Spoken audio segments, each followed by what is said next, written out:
الحمد لله وكفى والصلاة والسلام على عباده الذين اصطفى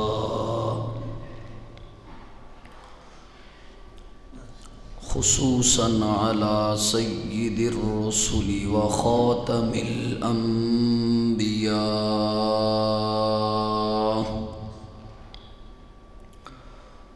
أما بعد فأعوذ بالله من الشيطان الرجيم بسم الله الرحمن الرحيم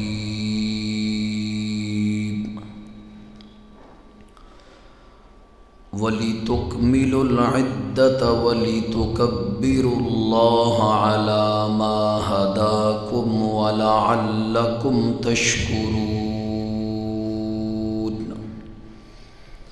صدق الله وصدق رسوله النبي الأمي الكريم ونحن على ذلك لمن الشاهدين والشاكرين والحمد لله رب العالمين سبحانك لا علم لنا إلا ما علمتنا إنك أنت العليم الحكيم رب اشرح لي صدري ويسر لي أمري واحلل عقدة من لساني يفقه قولي رب زدني علما رب زدني علما رب زدني علما۔ تمام حضرات محبت و خلوص کے ساتھ درود پاک پڑھ لیں۔ اللہم صل علی محمد وعلی آل محمد كما صليت على إبراهيم وعلى آل إبراهيم إنك حميد مجيد اللهم بارك على محمد وعلى آل محمد كما باركت على إبراهيم وعلى آل إبراهيم إنك حميد مجيد۔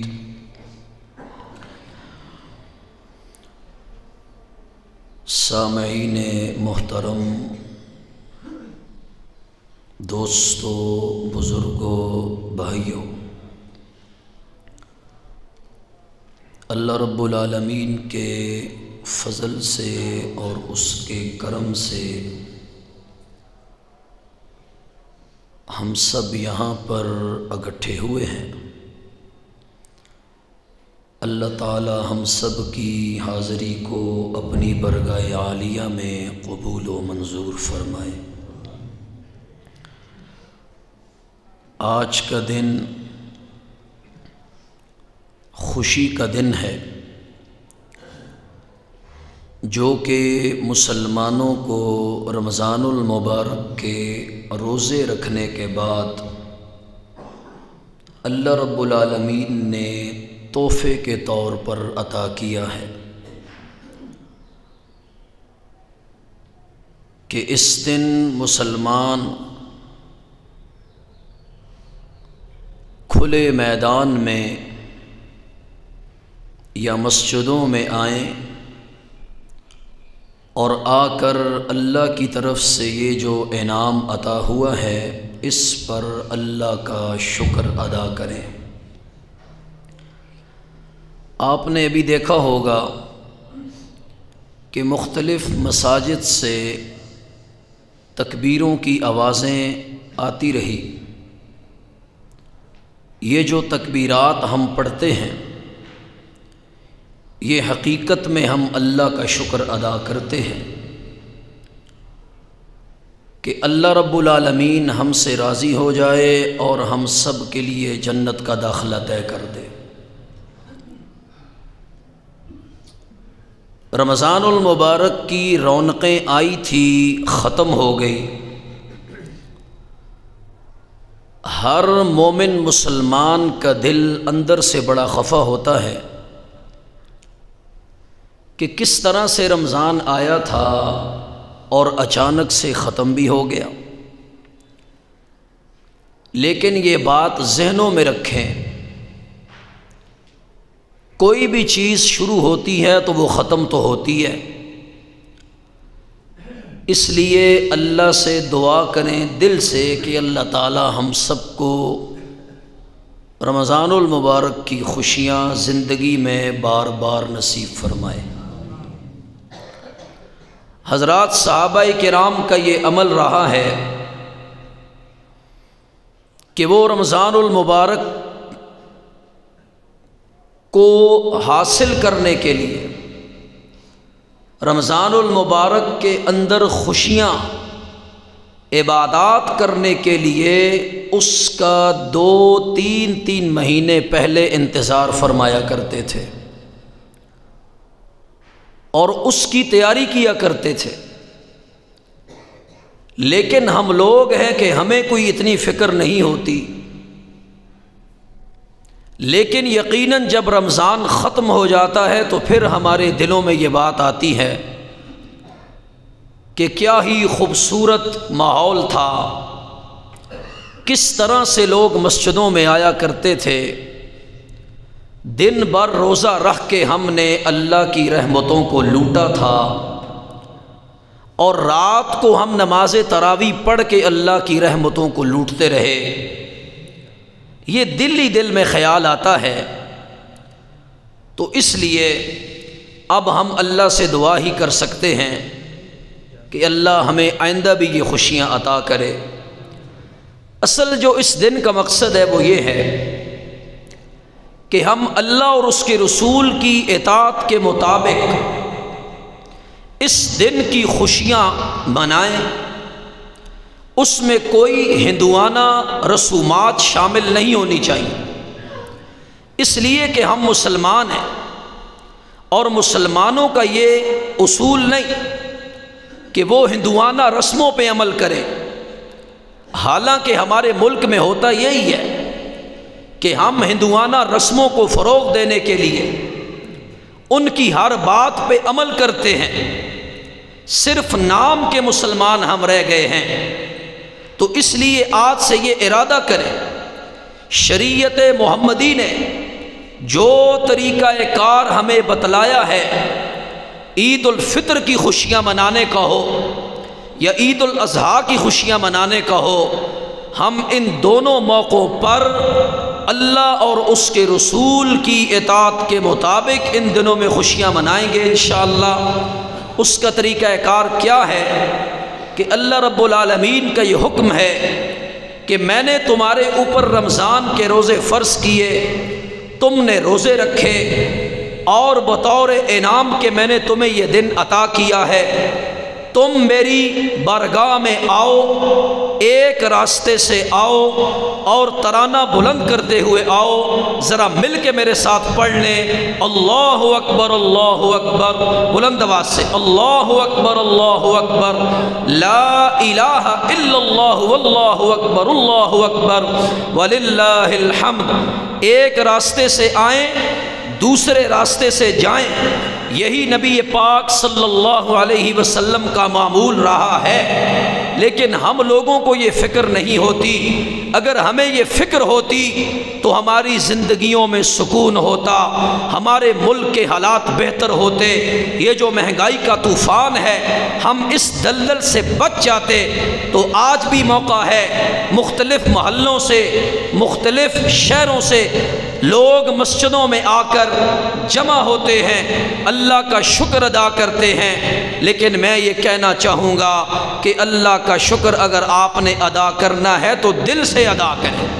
جب ہم دل سے اللہ کا شکر ادا کریں گے تو یقیناً اللہ تعالی ہم سب کو ہر قسم کے مسائل سے نجات عطا فرمائیں گے۔ نبی علیہ الصلوۃ والسلام مدینہ منورہ تشریف لائے۔ حضرت انس ابن مالک رضی اللہ تعالی عنہ اس حدیث کے راوی ہیں۔ آپ علیہ الصلاۃ والسلام نے دیکھا کہ اہل مدینہ سال میں 2 موقعوں پر خوشیاں مناتے ہیں۔ صحابہ کرام سے نبی پاک نے پوچھا یہ دن کون سے ہیں؟ انہوں نے آگے سے کہا یا رسول اللہ زمانہ جاہلیت کے اندر ہم ان دنوں میں خوشیاں منایا کرتے تھے۔ یہ دونوں گروہ یہودی اور نصرانی خوشیاں مناتے ہیں سال میں 2 مرتبہ، ہمارے لیے بھی کچھ ہونا چاہیے۔ میرے نبی نے دعا فرمائی اور صحابہ کرام سے کہا انتظار کرو۔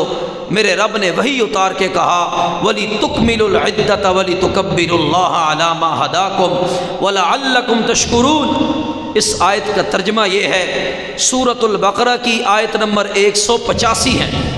اللہ پاک اس میں فرماتے ہیں وَلِتُكْمِلُوا الْعِدَّةَ، اور تم دنوں کی گنتی کرو، وَلِتُكَبِّرُوا اللَّهَ، اور میری بڑھائی بیان کرو، وَلِتُكَبِّرُوا اللَّهَ عَلَى مَا هَدَاكُمْ، جو میں نے تم کو ہدایت عطا فرمائی ہے، وَلَعَلَّكُمْ تَشْكُرُونَ، اور تم میرا ہر حال میں شکر ادا کرو۔ تو ہمیں ہر حال میں اللہ کا شکر ادا کرنا چاہیے یا نہیں کرنا چاہیے؟ کرنا چاہیے نا۔ تو اللہ نے قرآن میں کیا فرمایا؟ لَئِن شَكَرْتُمْ لَأَزِيدَنَّكُمْ، جو تم میں سے شکر ادا کرے گا میں رب اس کو لَأَزِيدَنَّكُمْ بہت زیادہ عطا کروں گا، وَلَئِن كَفَرْتُمْ إِنَّ عَذَابِي لَشَدِيدٌ، اور جس نے میری نعمتوں کا شکر ادا نہ کیا، جس نے کفر کیا، تو پھر مجھ رب کا عذاب بھی بڑا سخت ہے۔ اس لیے اللہ تبارک و تعالی نے ہم سب پر کتنی بڑی رحمتیں کی ہیں، کتنا بڑا اللہ کا احسان ہے۔ اللہ تبارک و تعالی نے ہمیں بے شمار رحمتوں سے مالا مال کر رکھا ہے۔ سورہ یونس کی آیت نمبر 58 میں میرے رب نے کہا قُلْ بِفَضْلِ اللَّهِ وَبِرَحْمَتِهِ فَبِذَلِكَ فَلْيَفْرَحُوا هُوَ خَيْرٌ مِّمَّا يَجْمَعُونَ، کہہ دیجئے کہ یہ سب کچھ اللہ ہی کی رحمت سے ہے، سو اسی پر لازم ہے، اسی کے ساتھ لازم ہے کہ ہم اس کی دی ہوئی رحمتوں پر، اس کی دی ہوئی چیزوں پر خوشیاں منائیں۔ اور آخر کے اندر اس آیت کے آخر میں فرمایا اور اس سے بہتر ہے، خوشیاں منانا اس چیز سے بہتر ہے جو سرمایہ ہم جمع کرتے ہیں، اللہ کی رحمتوں پر خوشیاں منائیں، اور جو کچھ ہمارے پاس مال ہو ہم اس کو اللہ کی راہ میں کیا کریں؟ خرچ کریں۔ دیکھیں اگر مال کا زیادہ ہونا انسان کی کامیابی کی دلیل ہوتی تو میں سمجھتا ہوں آپ سب بھی اس بات کی تائید کریں گے۔ پڑھے لکھے حضرات بھی بیچ میں بیٹھے ہیں، آپ سب جانتے ہیں کوئی انٹرنیٹ کے ساتھ منسلک ہے، کوئی کس کے ساتھ منسلک ہے، آپ پڑھے لکھے حضرات ہیں، آپ تائید کریں گے اگر مال کا زیادہ ہونا کامیابی کی دلیل ہوتی تو قارون کی دولت کا ذکر تو اللہ نے قرآن میں کیا تھا۔ قارون کے پاس کتنی دولت تھی؟ یقین کریں ایک پوری جماعت اس کے خزانوں کی چابیاں اٹھا کر لایا کرتی تھی، اور اس کے پاس اتنی دولت تھی کہ آج کے دولت مند سارے اکٹھے ہو جائیں اس کی دولت کے برابر نہیں ہو سکتے۔ اللہ نے اس کو بڑی دولت دی، لیکن پھر اللہ نے اس کو اپنی گرفت میں کیسے لیا؟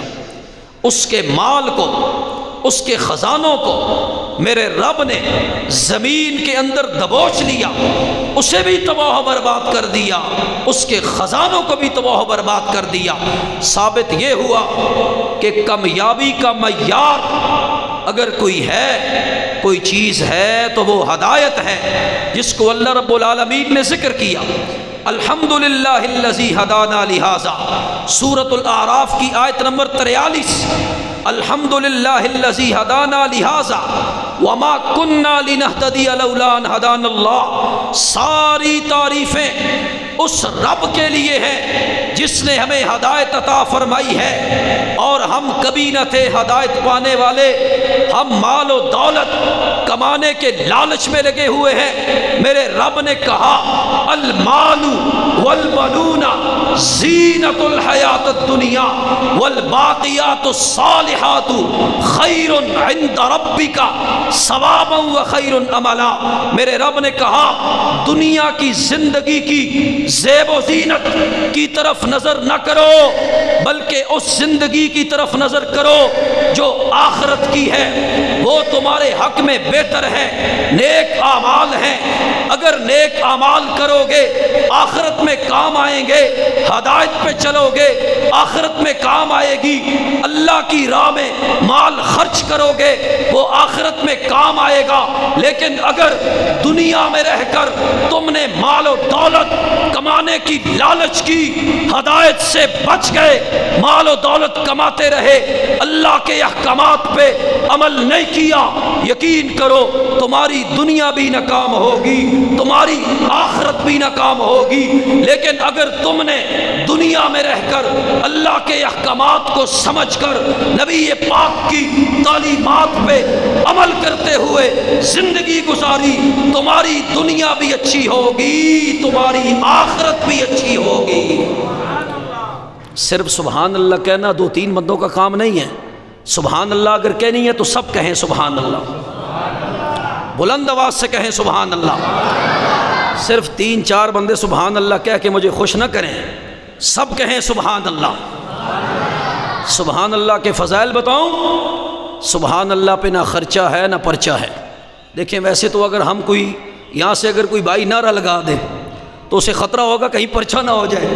میں یہاں کوئی ایسی بات کر دوں جو فرقہ وارانہ ہو، فرقہ واریت پر مبنی ہو، پرچہ ہو سکتا ہے، لیکن سبحان اللہ کی فضیلت پہلی یہ ہے اس پہ نہ خرچہ ہوتا ہے نہ پرچہ ہوتا ہے، لیکن جنت میں چرچا ہوتا ہے۔ بلند آواز سے آپ سب کے لیے جنت کے اندر ایک ایسا درخت ابھی سے لگ چکا ہے۔ کچھ لوگ کہتے ہیں نا جی کہ ایڈوانس میں لگ گیا ہے، بالکل۔ دیکھیں ہم سب کیا ہیں؟ مسلمان۔ ہم سب کیا ہیں جی؟ ہم سب کا جنت میں جانا یقینی ہے یا نہیں ہے؟ انشاءاللہ۔ دیکھیں مسلمان جو ہے نا اس نے بدعمالیوں کی وجہ سے عذاب بھگتنا ہے، اس میں کوئی شک نہیں، عذاب اسے ملے گا جو وہ بدعمالیاں کرتا ہے، گنہگار ہے، ہم سب گنہگار ہیں۔ میں یہ نہیں کہتا کہ میں بہت بڑا اللہ کا ولی ہوں اور آپ سب گنہگار ہیں، میں آپ سب میں بھی شامل ہوں، ہم سے بھی خطائیں ہوتی ہیں، اللہ تعالی ہم سب کو معاف فرمائے۔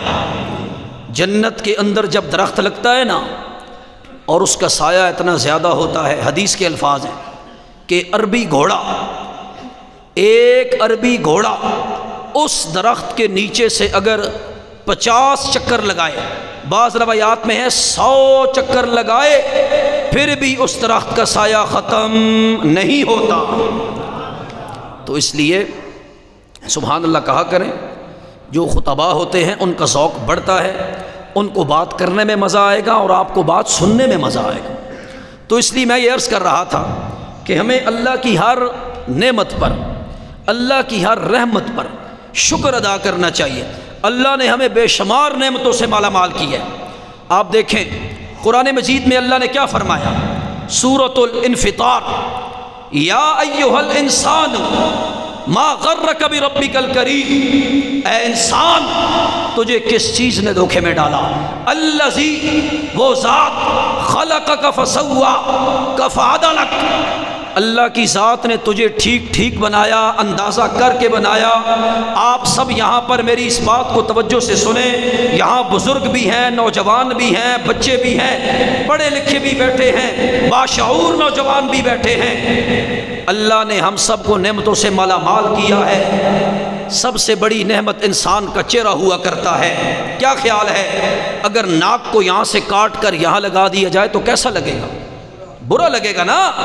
اسی طرح کانوں کو کاٹ کے ماتھے پہ، آنکھوں کو اتار کے تھوڑی پہ، منہ پہ لگا دیا جائے، انسان کی صورت بگڑ جائے گی۔ کوئی انسان تجربہ کرتے ہوئے کوئی بھی چیز بناتا ہے، جتنی بڑی مشینری بنا لے، باہر سے اگرچہ اس کے مختلف پہرائے بنا دے، مختلف راستے بنا دے، لیکن اندر سے ایک ہی کنیکشن ہوگا، یہ کام صرف میرے رب کا ہے کہ وہ باہر سے بھی مختلف بناتا ہے، اندر سے بھی مختلف بناتا ہے۔ انسان اس کا مقابلہ نہیں کر سکتا۔ توجہ، بس تھوڑا سا ٹائم رہ گیا ہے، 5-6 منٹ مجھے اور برداشت کر لیں، اس کے بعد انشاءاللہ نماز ہو جائے گی، اور اس کے بعد پھر آپ حضرات نے اسی طرح تہوار کے مطابق ایک دوسرے کو عید مبارک کرنی ہے، تو پھر اپنے اپنے گھروں کو جانا ہے۔ بس تھوڑا سا مجھے اور آپ سن لیں، انشاءاللہ بڑی قابل غور بات کرنے لگا ہوں۔ تو میں نے کہا الذی خلقک فسواک فعدلک فی ای صورہ، سب سے بہترین صورت اگر بنانے والا ہے تو کون ہے؟ اللہ سے بڑھ کر کوئی کسی کی صورت نہیں بنا سکتا۔ انسان اس کے باوجود اللہ رب العالمین کی نعمتوں کا شکر ادا نہیں کرتا۔ میرے رب نے کہا لقد خلقنا الانسان فی احسن تقویم، میں رب نے انسان کو سب سے زیادہ حسین بنایا ہے۔ انسان کو چاہیے کہ انسان ہر حال میں میرا شکر ادا کرے۔ اور اللہ کی کتنی نعمتیں ہیں جی، وَإِن تَعُدُّوا نِعْمَةَ اللَّهِ لَا تُحْصُوهَا إِنَّ الْإِنسَانَ لَظَلُومٌ كَفَّارٌ۔ میرے رب نے کہا اگر تم میری نعمتوں کو گننا شروع کرو گے تو تم سے گنی نہیں جائیں گی، ہاں یقیناً وہ ظالم ہوگا جو میری نعمتوں کو جھٹلائے گا اور اس کا ٹھکانہ جہنم ہوگا۔ آپ دیکھیں، میں نے صرف چہرے کی بات کی ہے، اس کے علاوہ اللہ نے ہمیں وجود دیا ہے، دیا یا نہیں دیا؟ ہاتھ دیے ہیں، پیر دیے ہیں۔ اگر پیروں کو کاٹ کے ہاتھوں کی جگہ لگا دیا جائے، ہاتھوں کو کاٹ کے پیروں کی جگہ لگا دیا جائے تو کیسا لگے گا؟ برا لگے گا۔ یہ میرے رب کی تخلیق ہے، اس نے ہم سب کو بنایا ہے، ہم اس کا ہر حال میں کل بھی شکر ادا کرتے تھے، آج بھی کرتے ہیں اور ہمیشہ کرتے رہیں گے انشاءاللہ، کیونکہ اس نے ہمیں بڑی بہترین صورت عطا کی ہے۔ اور نبی علیہ الصلوۃ والسلام کی امت میں ہم پیدا ہوئے ہیں۔ دیکھیں ہر نبی کی امت نے کیسے کیسے عید منائی۔ توجہ، حضرت آدم کی امت نے عید منائی اس دن جس دن حضرت آدم کی توبہ قبول ہوئی۔ وہ جو سارا مشہور واقعہ ہے کہ اللہ نے جنت میں بھیجا، پھل کھانے سے روکا، پھر بھی کھا گئے، پھر توبہ کرتے رہے، اللہ نے توبہ قبول کر لی۔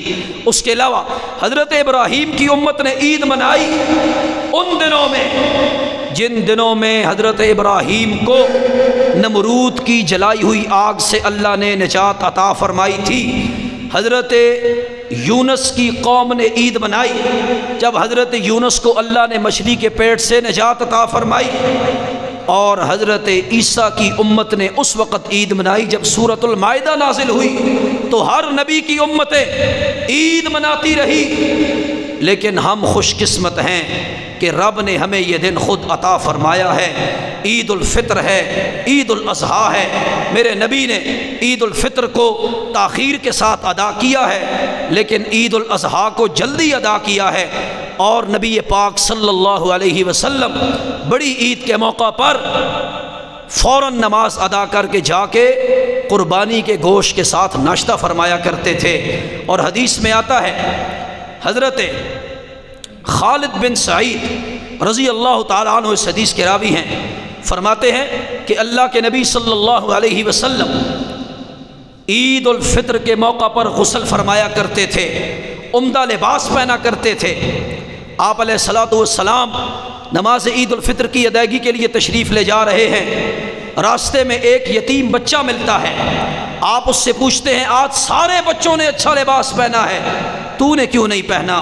وہ کہنے لگا اے اللہ کے رسول، میں یتیم ہوں، میرا باپ کوئی نہیں، میری ماں کوئی نہیں۔ میرے نبی نے نبوت والے ہاتھوں سے اس کو اٹھایا، گھر لے آئے، حضرت عائشہ صدیقہ سے کہا عائشہ یہ یتیم بچہ ہے، مجھ محمد نے یہ ارادہ کر لیا ہے، آج کے بعد میں محمد اس کا باپ ہوں، عائشہ تو اس کی ماں ہے۔ ویسے تو نہیں کہا شاعر نے حضور آئے تو سر آفری نشپا گئی دنیا، اندھیروں سے نکل کر روشنی میں آ گئی دنیا، بجھے چہروں کا زنگ اترا سدے چہروں پہ نور آیا، حضور آئے تو انسانوں کو جینے کا شعور آیا۔ یہ وہ نبی ہے بے کسوں کے لیے سہارا بن کر آیا، اس نے کبھی کسی کو دکھ نہیں پہنچایا۔ اور پھر ایک اور حدیث میں آتا ہے کہ اللہ کے نبی صلی اللہ علیہ وسلم عید الفطر کی ادائیگی کے لیے آنے سے پہلے حدیث کے الفاظ ہیں، کھجور کھایا کرتے تھے، اور ان کی تعداد طاق ہوا کرتی تھی، یا 5 کھجوریں کھایا کرتے تھے یا 7 کھجوریں تناول فرمایا کرتے تھے۔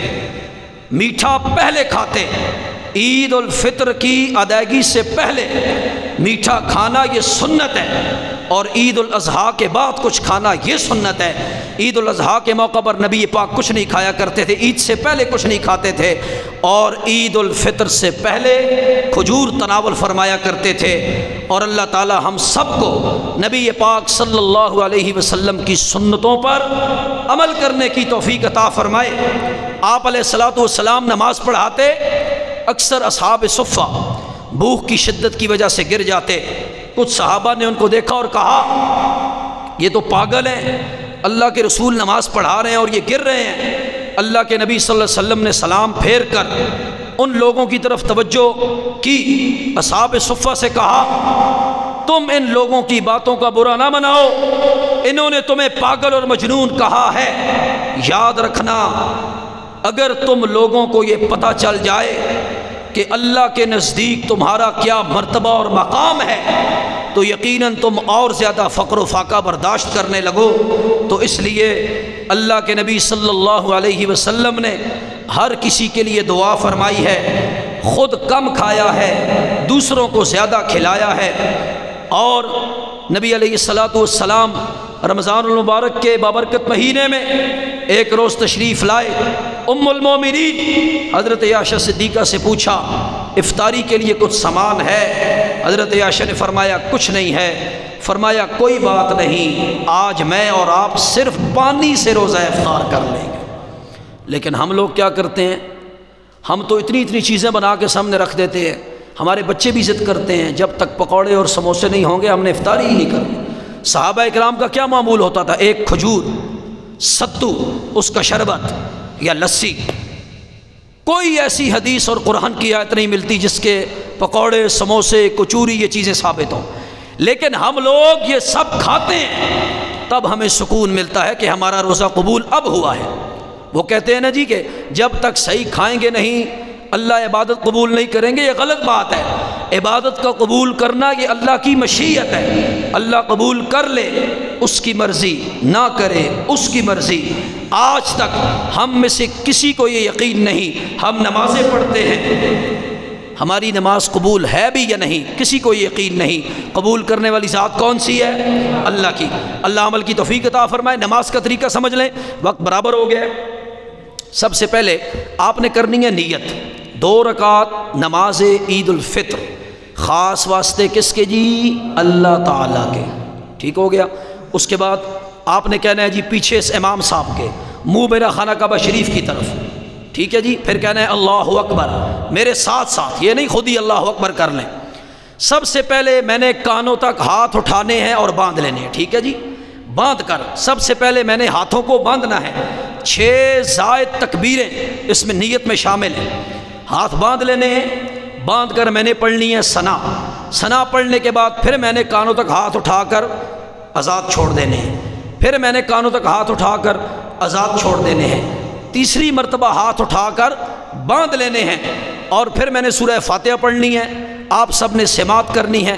ہمارا جو مسلک ہے اہل سنت والجماعت، عقیدہ دیوبند، بریلی مکتبہ فکر، ہمارے نزدیک امام کے پیچھے کسی بھی قسم کی فاتحہ پڑھنے کی اجازت نہیں ہے۔ ہمارا یہ عقیدہ اور نظریہ ہے، ہم کسی سے جھگڑا نہیں کرتے۔ آج بہت بڑا دن ہے، عید کا دن ہے، اور کسی پہ تنقید بھی نہیں کرتے۔ آپ سب میرے لیے قابل احترام ہیں، اگر کوئی اس مسلک سے میرا بھائی آیا ہوا ہے وہ بے شک پڑھے، ہم منع نہیں کرتے۔ اسی طرح پھر میں رکوع میں جاؤں گا، سجدے کروں گا، پھر اوپر کھڑا ہو جاؤں گا، واپس کھڑے ہو کر اسی طرح فاتحہ پڑھوں گا، آگے سورت میں لاؤں گا، پھر رکوع کرنا ہے، اور رکوع پر جانے سے پہلے 3 مرتبہ اللہ اکبر کہہ کے ہاتھ آزاد چھوڑ دینے ہیں، پھر اللہ اکبر کہہ کے ہاتھ آزاد چھوڑ دینے ہیں، پھر اللہ اکبر کہہ کے ہاتھ آزاد چھوڑ دینے ہیں، پھر اللہ اکبر کہہ کے نیچے ہو جانا ہے۔ اس کے بعد اسی طرح نماز ہوگی۔ یہ اس لیے آپ کو طریقہ بتایا ہے کہ آپ دائیں بائیں نہ دیکھیں کہ اس نے باندھے ہوئے ہیں اور اس نے کھولے ہوئے ہیں۔ ایسے ہی ہوتا ہے نا، تو اگر کسی سے کوئی غلطی ہو بھی گئی عید اس کی بہرحال ہو جائے گی، کوئی پریشان نہ ہو۔ صرف مجھے آپ نے توجہ سے دیکھنا تو نہیں ہے، خیر مجھے سننا ہے، کیونکہ مجھے دیکھیں گے تو عید کیسے ہوگی۔ تو میں نے طریقہ بتا دیا ہے، اللہ تعالیٰ آپ سب کا سننا، میرا سنانا اپنی برگاہ میں قبول فرمائے۔ نیت کر لیں۔